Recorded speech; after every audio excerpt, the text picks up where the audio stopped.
Bonjour à toutes et à tous, et nous voici de nouveau en géométrie en terminale SP, SP Math bien entendu. Alors aujourd'hui nous verrons les plans de l'espace. Alors vous allez voir, on va pouvoir s'amuser un petit peu. Alors tout d'abord, passons à la caractérisation d'un plan de l'espace par un point et une direction. Alors certains qui sont peut-être déjà avancés parleront de vecteurs normales. Les vecteurs normales donc, qui peuvent indiquer un plan avec un point, bien entendu. Mais là, on va parler des vecteurs directeurs, donc non collinaires, bien entendu. Voilà, donc un plan de l'espace peut être défini par la donnée de deux droites séquentes, donc deux droites qui ont un point, enfin qui forment un point, donc par exemple le point A, et de deux vecteurs non collinaires U et V. Et donc ça définit un plan de l'espace. Enfin, c'est une manière de définir un plan de l'espace. Peut-être pas la plus pratique, mais en tout cas pour le moment, il faut qu'on le voit. Donc on notera ce plan A, U, V. Et on dira que le couple UV donc, est un couple de vecteurs directeurs du plan et qui définit sa direction. C'est le principe d'un vecteur directeur comme on l'entend un directeur.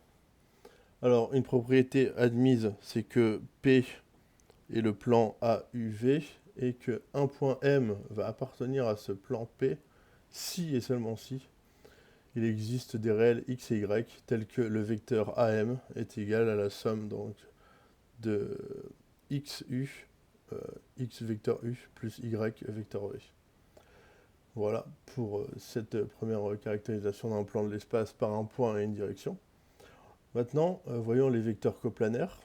Alors, coplanaire, vous l'avez bien compris, hein, ça veut dire dans le même plan.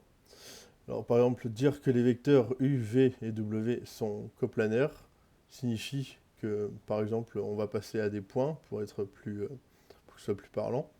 Donc pour un point O quelconque de l'espace, eh bien les points O, A, B et C, où OA égale au vecteur U, OB le vecteur V et OC le vecteur W, eh bien appartiennent à un même plan. Voilà, c'est comme je disais, c'est ce qu'on dit donc coplanaire, appartiennent à un même plan. Alors, propriété. Donc on a U, V et W qui sont des vecteurs de l'espace, tels que U et V ne sont pas collinaires. On retient ça, ils ne sont pas collinaires, U et V par exemple. Et UV, W seront donc coplanaires si et seulement si il existe en fait une combinaison linéaire. Donc s'il existe des réels x et y tels que W s'écrivent W égale à x fois U plus y fois V. Voilà, je vous propose de faire un exemple tout de suite. Donc tournons la page. Alors, on a, cette fois-ci j'ai fait un cube un peu plus grand, j'en ai refait deux, comme ça on a plus de chances de voir ce magnifique parallépipède. Donc ABCD, EFGH et le parallépipède rectangle qu'on a représenté ci-contre et ci-dessus, hein, c'est le même. I est le milieu du segment BG. Donc vous voyez bien ici BG. Je prends le petit pour le moment. Hop. Et I est son milieu. Et on a J qui est le milieu du segment DB. Donc, segment DB, ici, hop. Et on a ici donc J. Effectivement, on voit pas très bien. Alors, il faut qu'on démontre que les vecteurs BI, donc on visualise bien BI, ici, hop, BI, JG, j'espère que vous voyez bien le point, et HF. Quand je dis le point, je parle de mon stylo. Voici. Alors, donc on doit montrer qu'ils sont coplanaires. Alors rappelez-vous, hop, on se rappelle, on a vu une propriété, UV et W sont des vecteurs de l'espace tels que U et V ne sont pas collinaires.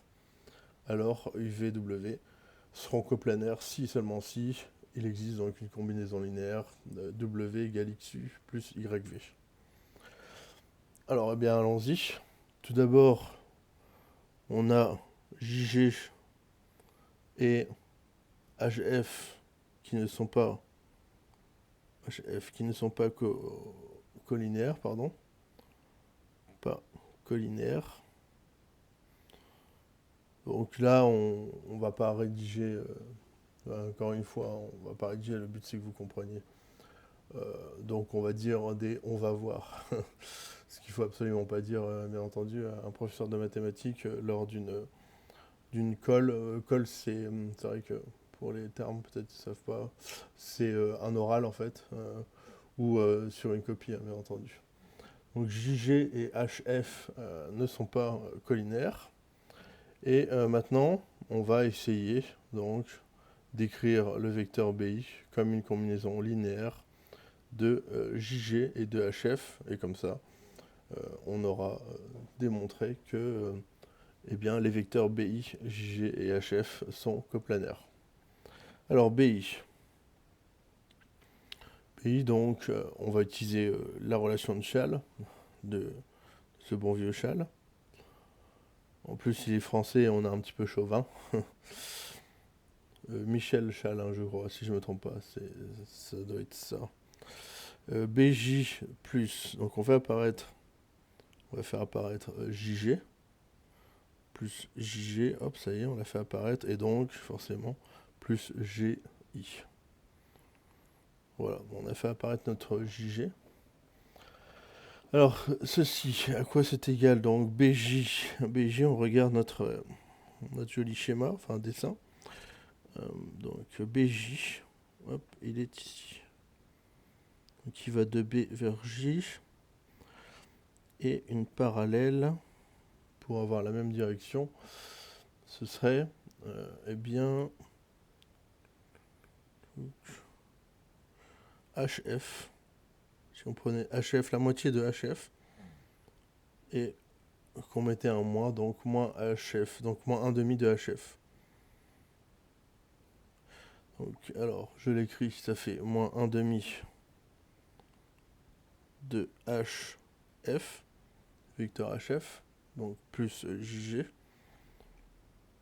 Lui, on a besoin, on va le garder. Et maintenant, on a GI. Alors, GI, donc GI. Hop, GI, dans ce sens. Eh bien, GI, c'est... en plus, là, c'est plus qu'évident, c'est moins BI. Donc, on va écrire moins BI. Alors, donc, on a notre BI. Donc, on va faire passer le BI, celui-ci, de l'autre côté. Donc, ça fait 2 BI, hein, finalement. Moi, j'utilise même pas d'instrument de logique, donc, ou équivalent, etc. Mais, encore une fois, le but, c'est de comprendre. Donc 2BI égale à moins 1 demi de HF. Et pour ceux qui vont faire des plus grandes études, hein, souvent en géométrie, il y a rarement des figures qui sont faites. Hein, c'est à vous de les faire sur un papier brouillon.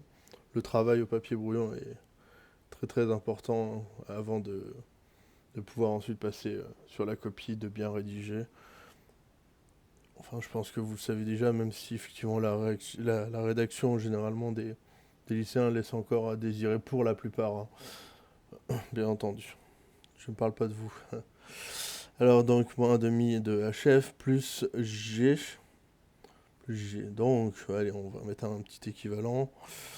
C'est équivalent à 2BI égale, plus, pardon, 2BI plus 1 demi de HF moins JG qui est égal au vecteur nul. On a tout mis du même côté.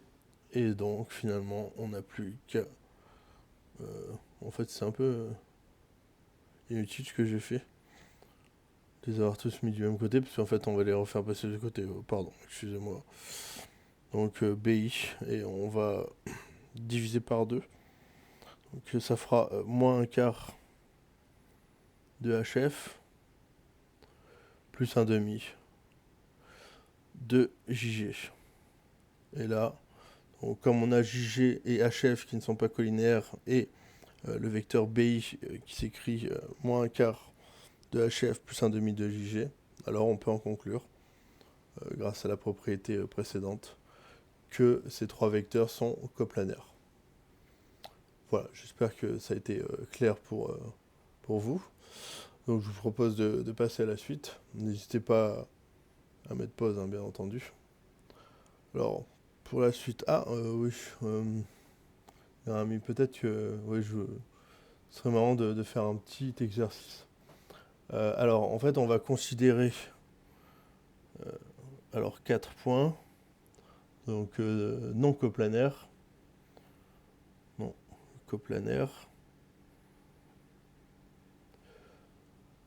On va les appeler A, B, C, D. Ainsi que les points M, donc deux points M et N, tels que le vecteur AM soit égal au vecteur AC plus 2AD. C plus 2AD. Ouais, et puis on va mettre un petit BN, alors petit BN. Ça rappelle la cour de récréation. Alors BN égale à 2BD. Je fais en même temps l'exercice. Petit énoncé 2BD plus 3AC.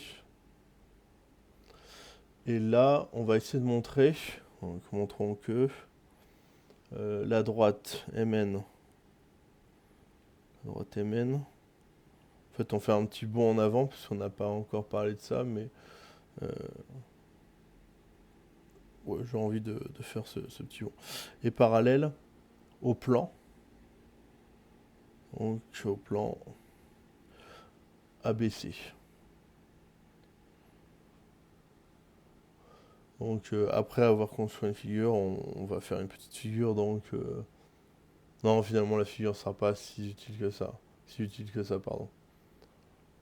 Parce que c'est non coplanaire et ouais, je la fais, on va dire A, D, C, B. Donc on avait parlé de AD. Oups. D.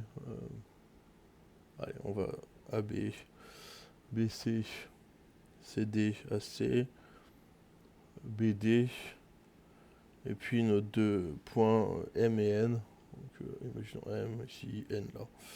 Voilà, bon, c'est une figure, même si elle ne va pas nous être très utile. Alors par contre, ce qui va nous être utile, c'est de savoir...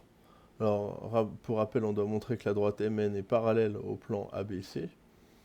Alors, ce qui va nous intéresser en fait, c'est de connaître ça. Je vais l'écrire ici. Et important de connaître, c'est que si W est une combinaison linéaire, donc je vais écrire une CL, combinaison linéaire de deux vecteurs non collinéaires. Bon, je le rappelle. Propriété. Deux vecteurs non collinéaires, par exemple U et V.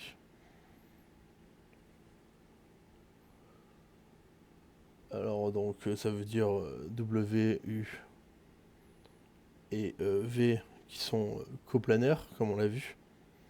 On l'a vu précédemment, la propriété. Hop, donc coplanaire. Et bien alors, voici ce qu'on peut dire. Alors toute droite de vecteur directeur W est parallèle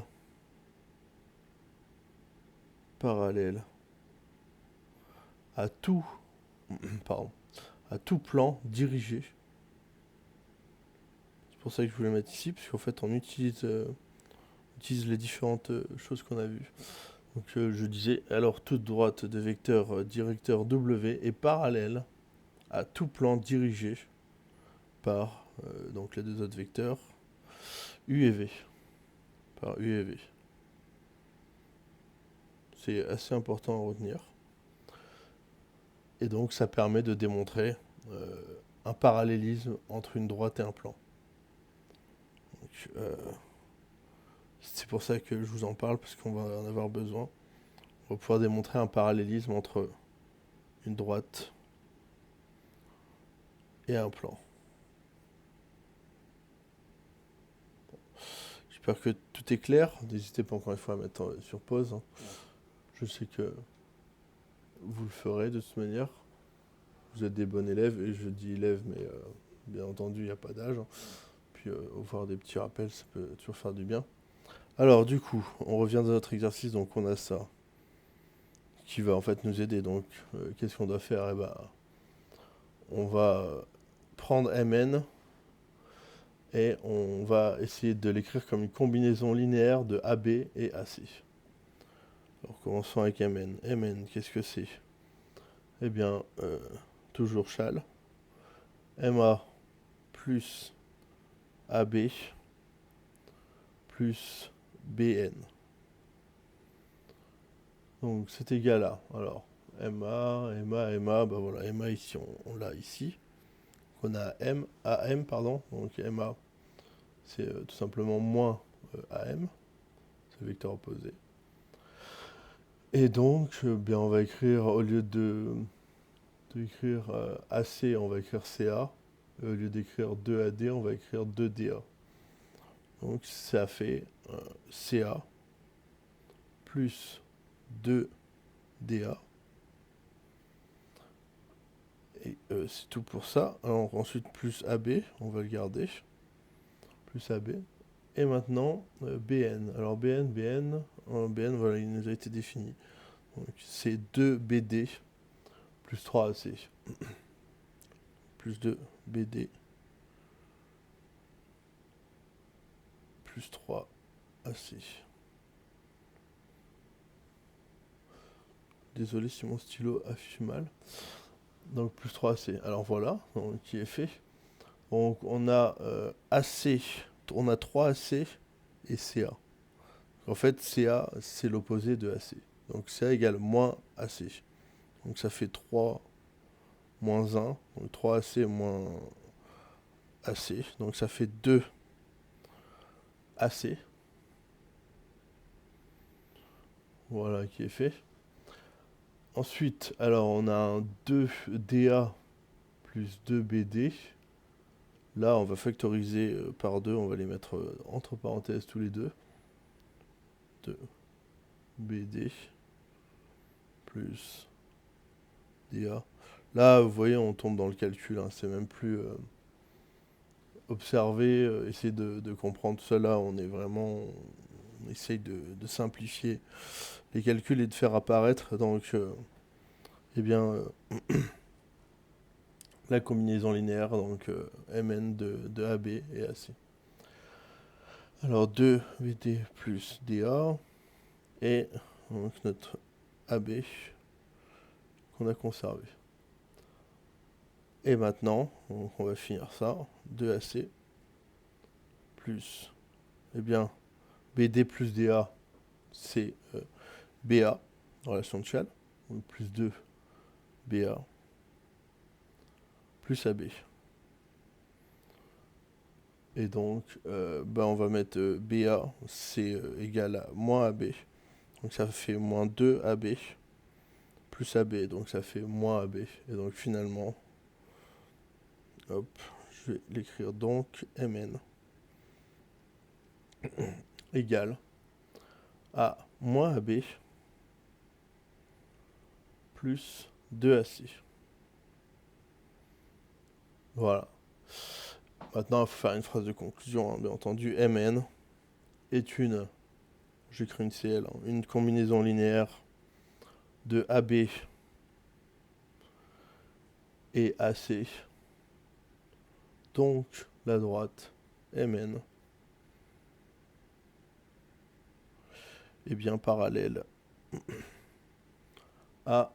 au plan, donc est parallèle au plan ABC. Voilà qui est fait au plan ABC. Et on souligne ou on encadre en rouge, tout ça, tout ça. Voilà. J'espère que c'est compris. N'hésitez pas si vous avez une question, hein, bien entendu. Et puis je propose qu'on continue avec la position relative de droite et plan de l'espace, puisque on vient d'en parler en démontrant un parallélisme entre une droite et un plan. Alors, donc allons-y. Bon, j'espère que c'est assez visible, peut-être moins les figures. Alors, on a P qui est un plan de direction, donc le couple de vecteurs directeurs U et V. Et D qui est une droite de vecteurs directeurs W. Alors, il y a plusieurs cas. Donc, si U, V et W sont coplanaires, alors la droite D et le plan P sont parallèles. Alors, ils sont soit D strictement parallèle au plan P, soit D contenu dans P. Et effectivement, en étant contenu, on est parallèle.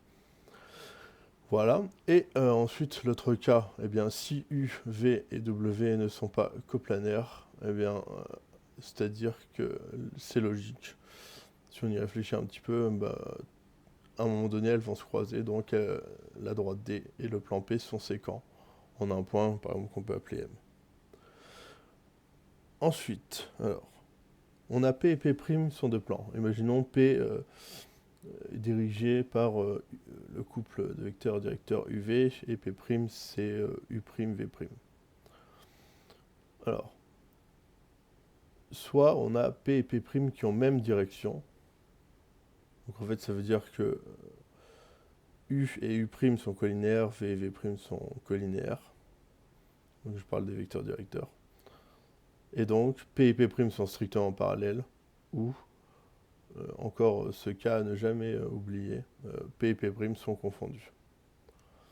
Voilà. Maintenant, si P et P' n'ont pas la même direction, eh bien, encore une fois, c'est une question de logique, hein, il suffit d'y réfléchir quelques instants.